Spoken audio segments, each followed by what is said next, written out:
এক রাতে স্বপ্নে তিনি দেখেন এক ভয়ানক অন্ধকার গর্তের মধ্যে তিনি পড়ে গেছেন এবং তার চারপাশে আগুন জ্বলছে। তিনি কোনোভাবেই বের হতে পারছেন না। ভয়ে এবং হতাশায় তিনি কাঁদতে থাকেন।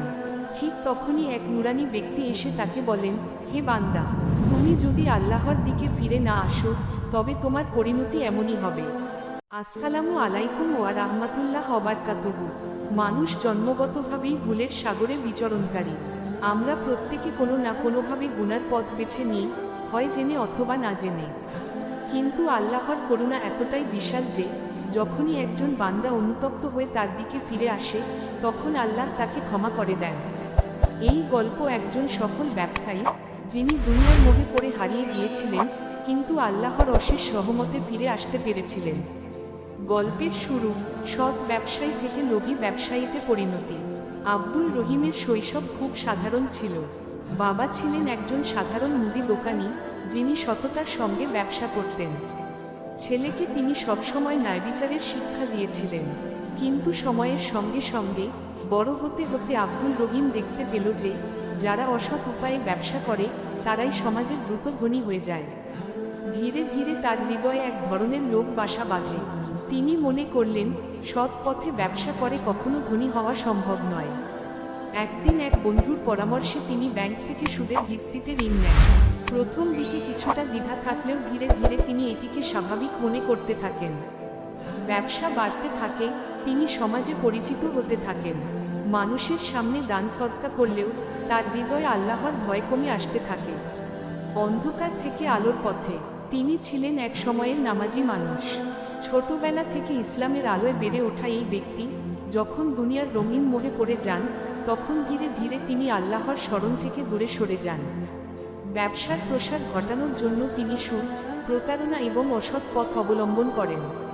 আল্লাহর পরীক্ষা, একদিন সবকিছু বদলে যায়। যখন তার ব্যবসা চূড়ান্ত সফলতার দিকে, তখন একদিন এক আকস্মিক ঘটনা ঘটে। তিনি একটি বড় অর্ডারের জন্য বিদেশ থেকে পণ্য আনেন, যা তার সম্পদের অর্ধেকের বেশি বিনিয়োগ ছিল। কিন্তু শিপমেন্টে বড় ধরনের ভুল হয় এবং পণ্যটি বন্দরে আটকে যায়। তিনি ব্যাংকের কিস্তি পরিশোধ করতে পারলেন না। ব্যবসার অবস্থা খারাপ হতে থাকে, সুদের বোঝা বেড়ে যায়। যারা একসময় তাকে সম্মান করত তারাই তাকে এড়িয়ে চলতে শুরু করে। এক রাতে স্বপ্নে তিনি দেখেন এক ভয়ানক অন্ধকার গর্তের মধ্যে তিনি পড়ে গেছেন এবং তার চারপাশে আগুন জ্বলছে।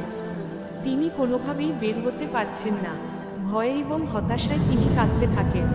ঠিক তখনই এক নুরানি ব্যক্তি এসে তাকে বলেন, হে বান্দা, তুমি যদি আল্লাহর দিকে ফিরে না আসো তবে তোমার পরিণতি এমনই হবে। এই স্বপ্নের পর আব্দুল রহিম গভীরভাবে চিন্তা করেন এবং উপলব্ধি করেন তিনি গুনার অন্ধকারে হারিয়ে গেছেন। পরদিন তিনি তার ব্যবসা থেকে সকল সুদ এবং প্রতারণামূলক লেনদেন বন্ধ করে দেন।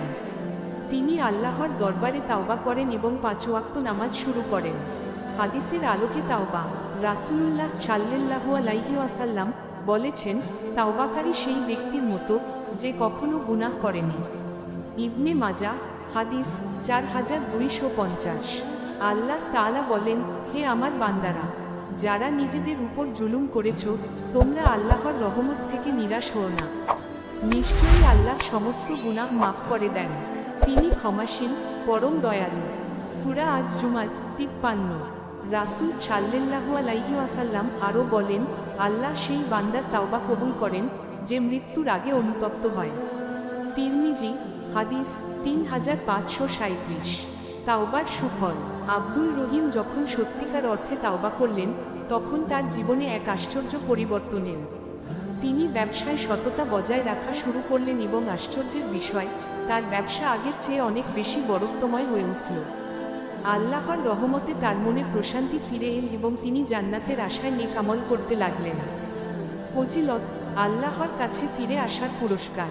কুরআনে আল্লাহ বলেন, হে আমার বান্দারা, তোমরা যারা নিজেদের প্রতি অন্যায় করেছ তোমরা আল্লাহর রহমত থেকে নিরাশ হও না। নিশ্চয়ই আল্লাহ সমস্ত পাপ ক্ষমা করেন। সূরা আজ-জুমার 53। আব্দুল রহিমের জীবনে এই আয়াতের বাস্তবতা প্রকাশ পেল। তিনি আল্লাহর পথে ফিরে আসার পর তার হৃদয় প্রশান্তি লাভ করেন। তারপর থেকে তিনি শুধু নিজের জন্য নয়, সমাজের জন্যও ভালো কিছু করার চেষ্টা করতে থাকেন। তিনি এতিমদের জন্য একটি মাদ্রাসা স্থাপন করেন, যেখানে দরিদ্র শিশুরা বিনামূল্যে শিক্ষা পেতে থাকে। তার ব্যবসার লাভের একটি বড় অংশ তিনি আল্লাহর পথে দান করতে শুরু করেন। তিনি উপলব্ধি করেন, দুনিয়ার সম্পদ ক্ষণস্থায়ী, কিন্তু আল্লাহর সন্তুষ্টির প্রকৃত সাফল্য। একসময় যারা তাকে এড়িয়ে চলত, তারাই তার পরিবর্তন দেখে বিস্মিত হয়। এই গল্প আমাদের জন্য একটি বড় শিক্ষা বহন করে। আমরা যদি ভুল পথে গিয়ে থাকি, তবে আল্লাহর করুণা থেকে নিরাশ হওয়া উচিত নয়। আল্লাহ সেই ব্যক্তিকে ভালোবাসেন যে অনুতপ্ত হয়ে তার দিকে ফিরে আসে।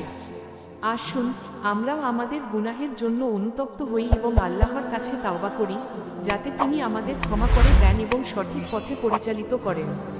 আল্লাহ আমাদের সবাইকে হিদায়াত দান করুন। আমিন। আপনার মতামত জানাতে কমেন্ট করুন।